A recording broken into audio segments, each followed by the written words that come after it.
जब जुल्फिकार अली भुट्टो जी आए थे, राष्ट्रपति थे, प्राइम मिनिस्टर बेनजीर भुट्टो थे, और देश के अंदर हमारे आके तत्कालीन प्राइम मिनिस्टर इंदिरा गांधी के सामने हाथ फैलाए थे, भीख मांगे थे, बोला हे शक्ति तुम तो दुर्गा हो, तुम तो देवी का रूप हो, और मैं तो तुम्हारे से बड़ी उम्मीद लेकर के मुझे सिर्फ 2 मिनट के लिए आपसे बोलने का मौका दे दो। हमारे जो 93,000 सैनिकों को बंदी बनाया वो आप छोड़ दीजिए, नहीं तो मुझे पाकिस्तान में जाते ही मुझे पाकिस्तान आर्मी है जो मार देगी जी। इसी तरीके से जो पानी वहां जाता है ये पाकिस्तान की लाइफ लाइन है, ये उनकी जीवनी। यदि इसके अंदर हमने हमारा पानी अभी जैसे आदेश सरकार ने जारी किए हैं और वो पानी रोक दिया तो वाकई में पाकिस्तान है जो घुटनों के बल पाएगा, रोएगा, चिल्लाएगा, चीखेगा, और सारा बेरोजगारी, सारी खेती, सारी अर्थव्यवस्था, इकोनॉमिकली जो उनकी कंडीशन है वो बहुत ही डाउन हो जाएगी, इसमें कोई दो राय नहीं है। 1971 के युद्ध के समय जब पाकिस्तान के सैनिकों ने घुटने टेक दिए थे 90,000 सैनिकों ने, तो वहां के राष्ट्रपति जुल्फिकार अली भुट्टो और प्रधानमंत्री बेनजीर भुट्टो भारत आई थी और उन्होंने इंदिरा गांधी के आगे हाथ जोड़े थे, गिड़गिड़ाए थे कि किसी तरह हमारे 90,000 सैनिकों को छोड़ दो। तो उस समय शिमला समझौता हुआ था। अब भारत ने जब सिंधु जल समझौता रद्द कर दिया तो पाकिस्तान ने शिमला समझौता रद्द कर दिया है।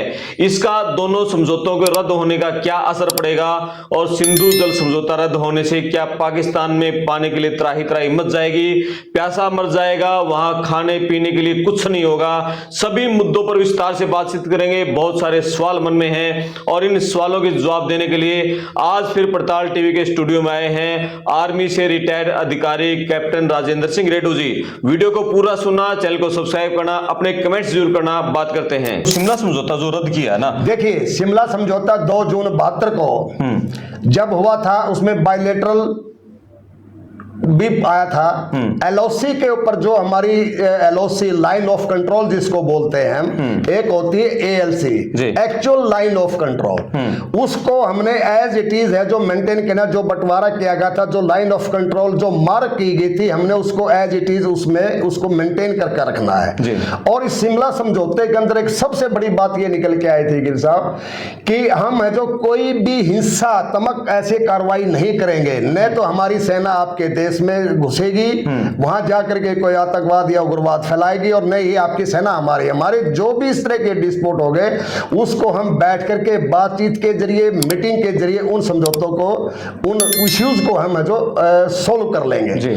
लेकिन जब से ये समझौता हुआ है और वो दिन जब जुल्फिकार अली भुट्टो जी आए थे, राष्ट्रपति थे, प्राइम मिनिस्टर बेनजीर भुट्टो थे, और देश के अंदर हमारे आके तत्कालीन प्राइम मिनिस्टर इंदिरा गांधी के सामने हाथ फैलाए थे, भीख मांगे थे, बोला हे शक्ति तुम तो दुर्गा हो, तुम तो देवी का रूप हो, और मैं तो तुम्हारे से बड़ी उम्मीद लेकर के मुझे सिर्फ 2 मिनट के लिए आपसे बोलने का मौका दे दो। हमारे जो 93,000 सैनिकों को बंदी बनाया वो आप छोड़ दीजिए, नहीं तो मुझे पाकिस्तान में जाते ही मुझे पाकिस्तान आर्मी है जो मार देगी, मेरे को जान से मार देगी। ये उन्होंने हाथ फैलाए थे और उसको 2 मिनट के लिए है जो उस टाइम पर मिलवाया गया था, जबकि इंदिरा गांधी मिलना नहीं चाहते थे उस टाइम हमारी प्राइम मिनिस्टर, बहुत बोल्ड स्ट्रॉन्ग आयरन लेडी थी वो। लेकिन जब ये कर दिया उस टाइम पर देखिए कहीं न कहीं हमारे से एक भूल हुई है, हमारी एक गलती मान ले। हमें कोई भी सरकार रही हो, आती है सरकारें बनती रहती है, यदि उस टाइम पे हम 93,000 सैनिकों के एवज में हम ये बोल दे देते हैं कि पीओके के ऊपर जो हमारा कब्जा कर रखा है वो पीओके हमें चाहिए, आप 93,000 सैनिक ले तो आज पीओके हमारे पास होता, और ये गदर नहीं होता, ये भूल हुई। और दूसरा ये हमारे से बहुत बड़ी भूल हुई। इसके साथ साथ जो बड़ी गलती हुई, दूसरी बड़ी गलती क्या हुई, अब भाई जितना कब्जा हमने लाहौर में पाकिस्तान में घुस करके 71 में जो कब्जा कर लिया था उस इलाके के ऊपर, कम से कम एटलीस्ट वो कब्जा तो हमारा होता। अब भाई जहां तक हमारी सैनिक जाकर के लड़े हैं और जो जमीन का हमने कब्जा कर लिया वो कब्जा तो हम लौटाएंगे नहीं, बाकी हम इसके बदले में आपको 93,000 सैनिक दे देते हैं, तो वो कब्जा भी हमारी नहीं। ये दूसरी भूल थी, ये भी एक बहुत बड़ी सरकार की भूल थी। अदरवाइज आज जो पीओके के अंदर 42 लॉन्चिंग पैड जो उग्रवादियों ने बना रखे हैं, उग्रवादियों का जो एक अड्डा बना रखा है वो आज पीओके के अंदर नहीं होता, और पीओके की जनता भी बिलबुला रही है। समझौता था, बाइलेटरल समझौता, द्विपक्षीय समझौता इसको हम बोलते हैं। एक भाई पाकिस्तान के हमारे जो डिस्प्यूट होंगे, जो इश्यूज होंगे, वो हम बैठ करके बातचीत के जरिए, मीटिंग के जरिए उन मुद्दों को सुलझाएंगे। आपकी सेना हमारे देश में प्रवेश नहीं करेगी, नहीं आपके पास जाएगी, नहीं हम इस तरह का कोई उग्रवाद करेंगे। जो हमारी LOC है, ALC है, जो मार्क की गई है उसको हम मेंटेन करेंगे, न ही उसको आप पार करेंगे, न ही इसको हम पार करेंगे। ये बातें समझौते के तहत की गई थी। लेकिन अगर आज पाकिस्तान समझौते का उल्लंघन करता तो इसका बहुत बड़ा रिजल्ट उसको भुगतना पड़ेगा, क्योंकि हमारे पास भी जितने समझौते बने हम उसको भी रद्द कर देंगे। अभी वो सिर्फ एक समझौता है, हमने इंडस वाटर ट्रीटी का जो एक समझौता हमने रद्द किया वो इसी से बौखला गया। और इसी से बौखलाने के बाद में उनका जो रेलवे मंत्री है पाकिस्तान का, वो बोल रहा है, बिलावल भुट्टो बोल रहा है भाई जहां नदियों में पानी बहता था वो पानी नहीं बहेगा तो हम खून बहा देंगे, उसमें वो खून बहेगा। वो आखिरी सांस मरते हुए, रोते हुए जब उनकी सांसें अटक गई तब ये वो शब्द कह रहे हैं, बाकी ऐसा कुछ नहीं होने वाला। आप वहां जम्मू कश्मीर में रहे हैं, लंबी पोस्टिंग आपकी रही है, क्या लगता है कि ये जो सिंधु जल समझौता है, हम वहां के हालात बताओ थोड़े, क्या हम पानी को रोक सकते हैं? देखिए, मैं गया हूं वहां पे, मैंने देखा है, ये इंदिरा कनाल वहां से निकलती है। और हमारी देखिए, जो समझौता जब हुआ था तो हमारी 6 नदियां थी जो इंडस ट्रीटी में आती है। 6 नदी में झेलम, चुनाव, रावी, ब्यास, इंडस, सिंध नदी जिसको हम बोलते हैं। तो इनका बड़ा, ये भी आप जो पिछले गड़े मुर्दे उखाड़े थे, इसके अंदर भी बहुत बड़ी कमी है। क्यों कमी है कि हमारी 3 नदियों का जल है जो 80% है जो पाकिस्तान में जाता है और 20% सिर्फ केवल इंडिया में आता है जी। हम लोग सारा पानी है जो उनको दे दिया, ये ट्रीटी बना दी कि भाई 80% पानी जो पाकिस्तान में जाएगा। आज 80% पानी अगर इंडिया में होता है तो आज राजस्थान की भूमि है जो हरी भरी होती, वहां पर रेगिस्तान नहीं होता। हमारा इंटरलिंकिंग रिवर्स मूवमेंट था जो अटल बिहारी वाजपेयी जी ने जो उठाया था, वो आज हमारा साकार होता है, क्योंकि 80% पानी बहुत ज्यादा होता है, बहुत ही तादाद मात्रा है जो लाखों एकड़ भूमि की है जो हमारी सिंचाई होती है उसके अंदर। तो ये पानी जो वहां पे जा रहा है, ये वाकई में उनकी, जिस तरह हमारी गंगा को हम बोलते हैं हमारी एक जीवनी रेखा है, एक लाइफ लाइन है, इसी तरीके से जो पानी वहां जाता है ये पाकिस्तान की लाइफ लाइन है, ये उनकी जीवनी रही। यदि इसके अंदर हमने हमारा पानी, अभी जैसे आदेश सरकार ने जारी किए हैं और वो पानी रोक दिया, तो वाकई में पाकिस्तान है जो घुटनों के बल पाएगा, रोएगा, चिल्लाएगा, चीखेगा और सारा बेरोजगारी, सारी खेती, अर्थ अर्थव्यवस्था, इकोनॉमिकली जो उनकी कंडीशन है वो बहुत ही डाउन हो जाएगी, इसमें कोई दो राय नहीं है। और हम सरकार का धन्यवाद करते हैं कि उन्होंने फर्स्ट स्टैम्प में इतना बड़ा स्टैंप उठाया जो आज तक किसी सरकार ने नहीं लिया। बिल्कुल, बहुत बढ़िया, इसे हम लोग, इसे पूरा देश खुश है। तो क्या हम उस पानी को लेके आ सकते हैं जो उस पानी के ऊपर हमारे बनाने में, उसमें हमें अपना कुछ समय लगेगा क्योंकि पानी बहुत ज्यादा है और 3 रिवर का पानी बहुत जाता है। वहां पे हमारे डैम तो है, उन डैमों से पानी जाता है, लेकिन जब हम वहां पे हाइड्रो पावर प्लांट लगाने की जो कोशिश कर रहे हैं, इसमें हमें कुछ टाइम लगेगा, लेकिन इसकी हम जो तीव्रता है, गति है कार्य की, इसको हम जल्दी बढ़ा करके और जल्दी इसको फिनिश करके हम वहाँ पे हाइड्रो प्लांट भी लगा सकते हैं और हम इस पानी को डाइवर्ट भी कर सकते हैं। बिल्कुल। अच्छा, ये पूरा जो हमला है इसको आप कैसे देखोगे कि क्या धारा 370 खत्म करने के बाद वो पर्यटन के रूप में उभर रहा था, शांति थी, बिल्कुल, बिल्कुल। और इसीलिए वो धर्म पूछ कर मारा, क्यों? देखिए, ऐसा होता है करमपाल जी, आप बड़े बुद्धिजीवी हैं, आप बड़ी अच्छी बातें समझते हैं। कोई भी जब पत्थर मारा जाता है तो वो फलों का पेड़ के ऊपर पत्थर मारा जाता है, सूखे पेड़ पर कोई नहीं पत्थर। आपने पढ़ा भी होगा, नमन्ते फलोन वृक्षा नमन्ते गुणों जरा शुष्का से मूर्खा से नमन्ते कदाचन। अरे सूखा पेड़ और मूर्ख आदमी कभी झुकता है क्या? पत्थर तो उसे पे मारे जाते हैं। पत्थर है जो शक है, जो आदमी की सजनता पे, उसकी विद्वता के ऊपर, उनके विचारों के ऊपर, उसकी ईमानदारी के ऊपर, उसकी सच्चाई पे, आत्मसम्मान पे, आत्मविश्वास के ऊपर शक किया जाता है। और उसी आदमी पर शक किया जाता है जो निडर होकर के जो अपनी लड़ाई लड़ता है, उसको पर शक किया जाता है। बोलते हैं ना, सोने की शुद्धता पे तो शक किया जाता है, लोहे की शुद्धता पे कौन शक करता है? बिल्कुल। लोहा तो लोहा है, अरे सूता पर तो सिर पर से किया जाता है। तो इसलिए ये जो हमला हुआ है, पाकिस्तान बौखलाया हुआ है कि आज इंडिया हमारे साथ अलग देश बना था, और आज इंडिया कहां से कहां तक, जिसके अंदर सुई से लेकर के जहाज तक के निर्माण बनते हैं, आज फाइटर हमारे पास बनते हैं, आज चिनको फाइटर हमारे पास बनता है, तेजस फाइटर हमारे पास में बनता है, हमारे पास आज अरिहंत जो पनडुब्बी वगैरह है, ये अभी आपने देखा कुछ दिन पहले हमारा इतना बड़ा एक फाइटर है, वो समुद्री जो बेड़ा शिप था, वो हमारे अभी नेवी को सौंप दिया गया।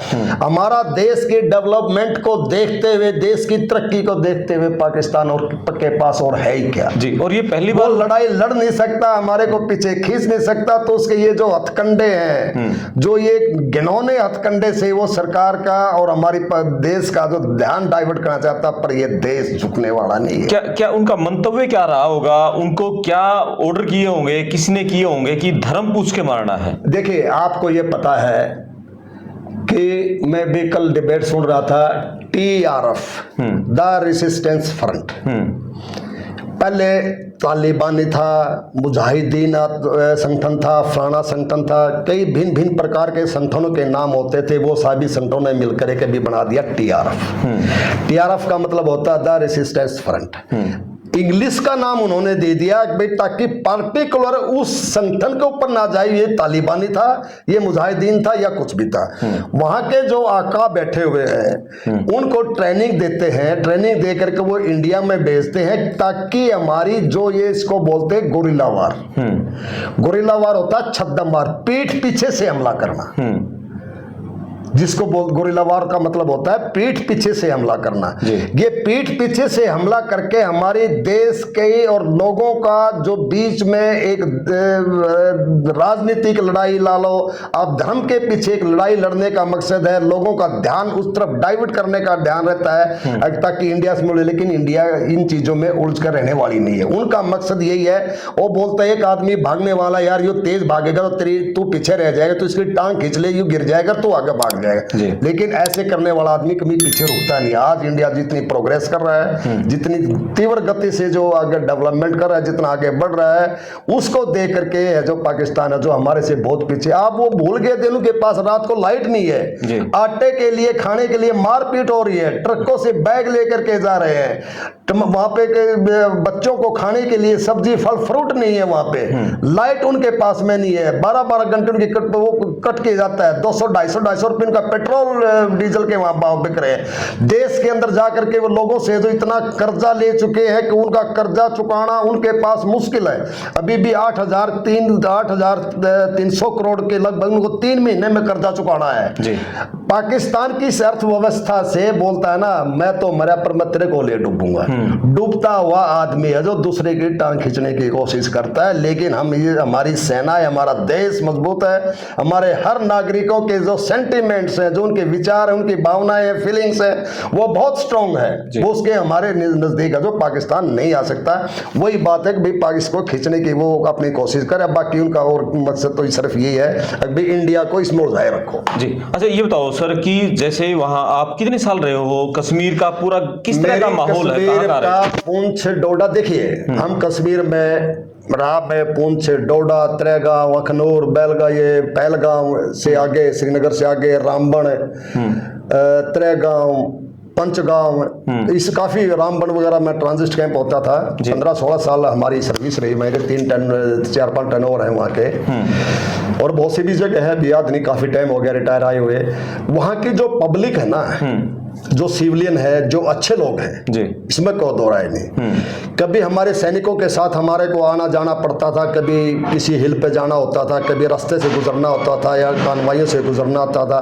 वो पानी के लिए भी पूछते थे, चाय के लिए भी पूछते थे, छाया में हम लोग बैठ जाते हैं, थक गए, पहाड़ी का रास्ता है, ऊंचाई पे चढ़ना होता है या ऊंचाई से नीचे उतर करके आते थे, पेड़ के नीचे बैठ जाते थे। वो पानी के लिए भी पूछते थे, खाने के लिए पूछते, लेकिन हमारे पास वो सारे साधन होते थे, वहाँ हम मंगाते देते हैं, काफी कोऑपरेटिव नेचर के भी है।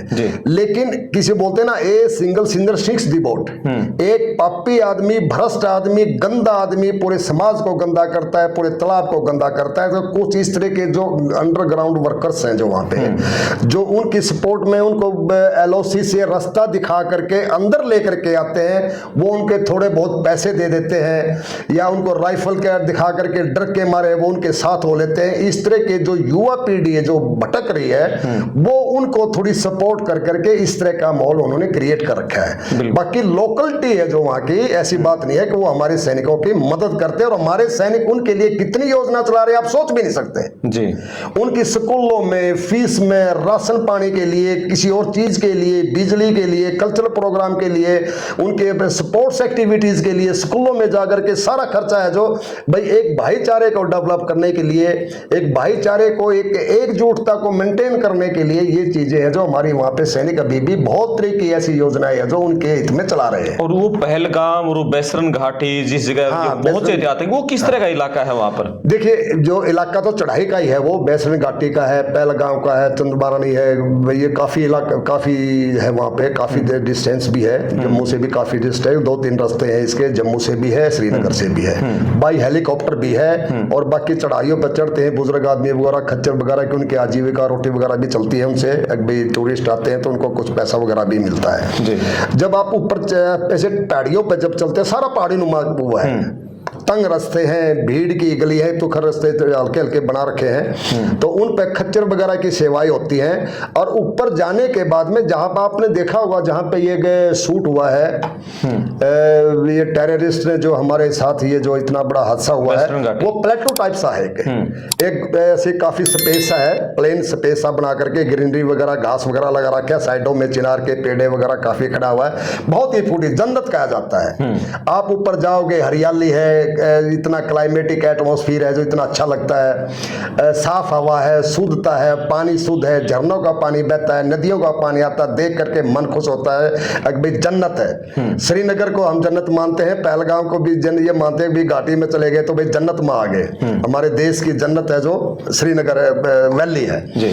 तो वहां पे जाते हैं तो कुछ हिल, पहाड़ी स्टेशन तो है ही है, हिल है, पहाड़ियां हैं, और कुछ ट्रैक्स बने हुए हैं, और ऊपर जाकर कुछ प्लेटू बने हुए हैं, जगह जगह रेस्टोरेंट वगैरह है, होटल वगैरह है, चाय की दुकानें वगैरह हैं, उन पर लोग बैठते हैं, चाय पानी पीते हैं, उनकी रोजी रोटी चलती है, कहीं रेस्ट करने की जगह होती है।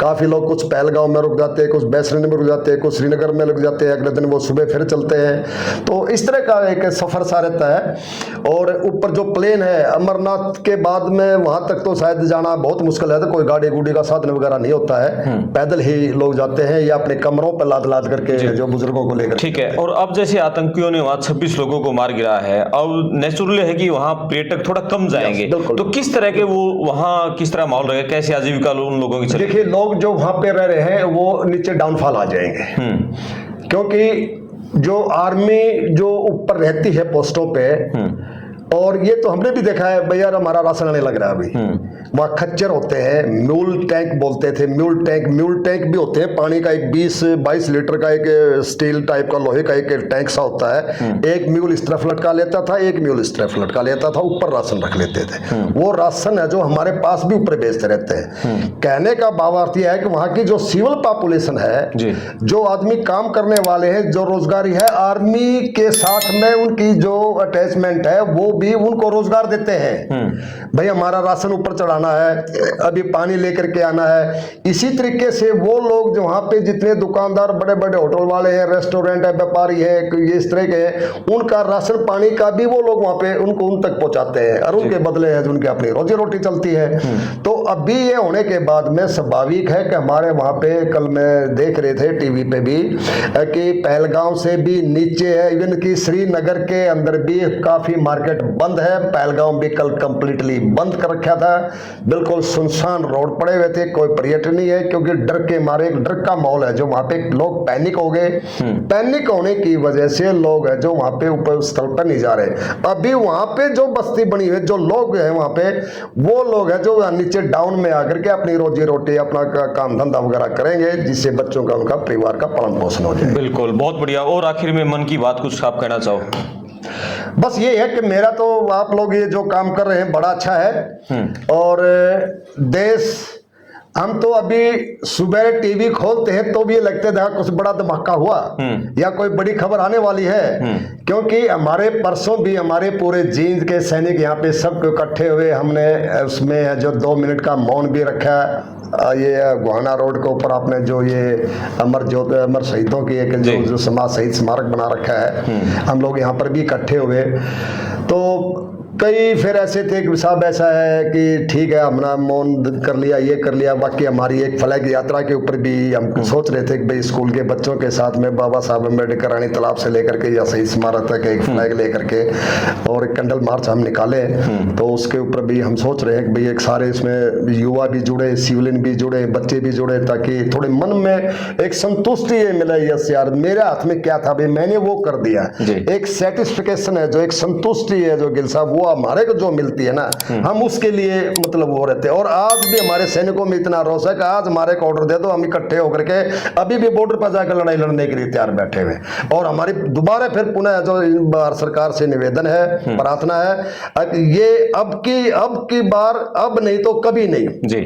तो अब की बार ये जो मौका मिला है, अब की बार जो ये हमारे को उन्होंने मौका दिया है, तो इसको है जो अभी आर पार लेकर के और इसका बदला लो, सरकार से हमारी ये अनुरोध है। बिल्कुल, बहुत धन्यवाद। और ये थे कैप्टन राजेंद्र सिंह रेड्डू, आर्मी से रिटायर है। उन्होंने बिल्कुल 2-2 कह दिया है कि आर पार का समय आ गया है और सरकार को अब कुछ सख्त कदम उठाने चाहिए ताकि पाकिस्तान दोबारा ऐसी हिमाकत न कर सके। आप कमेंट्स करें। मैं आपका दोस्त करमपाल, चैनल को सब्सक्राइब करें। धन्यवाद। धन्यवाद सर। ओके, धन्यवाद। थैंक यू, नमस्कार।